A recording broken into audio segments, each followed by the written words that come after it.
World War II did not begin when Germany invaded Poland. That was when Britain and France finally admitted the situation had become a war. The warning signs had been flashing for years.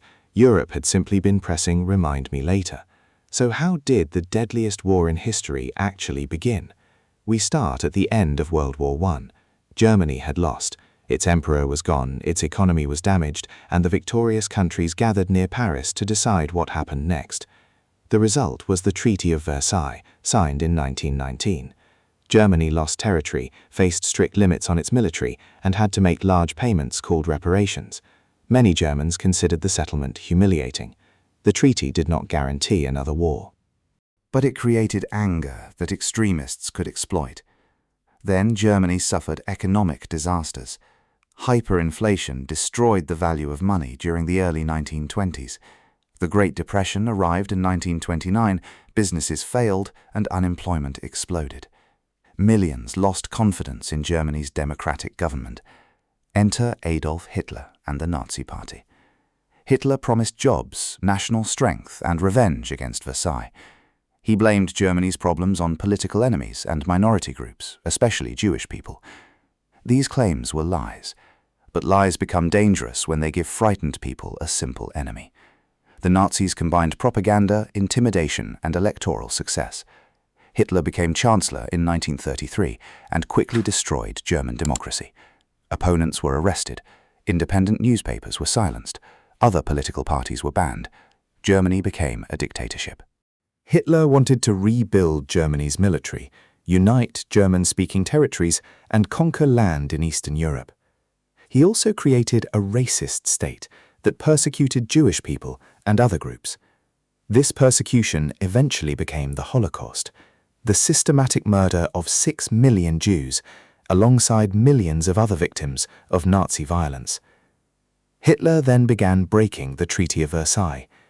Germany rebuilt its armed forces. In 1936, German troops entered the Rhineland, where Germany was forbidden from placing soldiers. Britain and France protested, but did not intervene. Both countries remembered the horror of World War I. Their populations desperately wanted peace. Their economies were struggling, and some leaders believed Versailles had been too harsh. Hitler interpreted their caution as permission. In March 1938, Germany annexed Austria. Britain and France did not stop him. Hitler then demanded the Sudetenland, a fortified region of Czechoslovakia containing many German-speaking people. At the Munich Conference, Britain and France agreed that Germany could take it. Czechoslovakia was not invited to the meeting deciding its future. Hitler promised he wanted no more territory in Europe. This policy became known as appeasement, granting concessions to an aggressive country in the hope that it will stop demanding more. It is like feeding your sandwich to a bear because the bear has formally promised this is its final sandwich.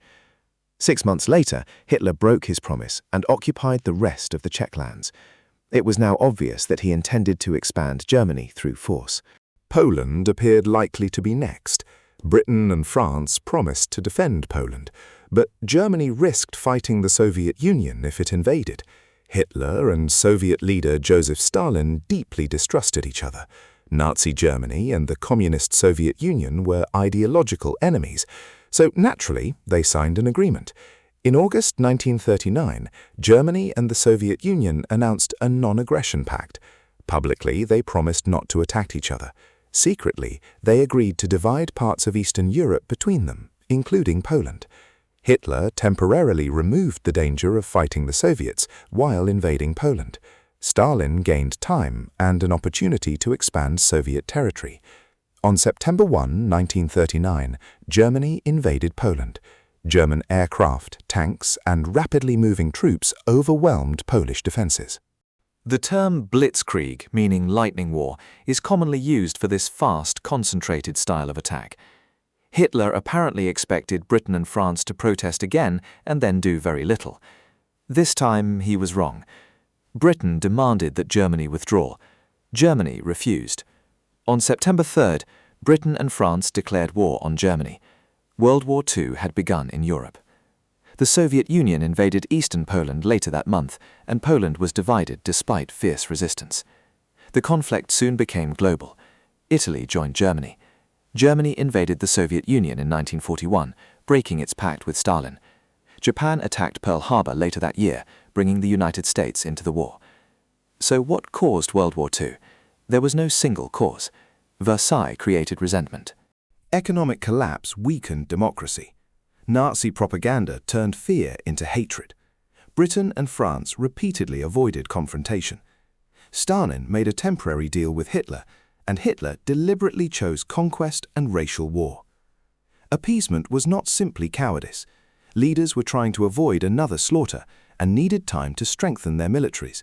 But every unopposed victory made Hitler stronger and more confident. World War II began when Germany invaded Poland, because Britain and France finally resisted. But Hitler had already rebuilt his military, absorbed Austria, dismantled Czechoslovakia, and secured a temporary pact with Stalin. Poland was the final alarm. The fire had been spreading for years.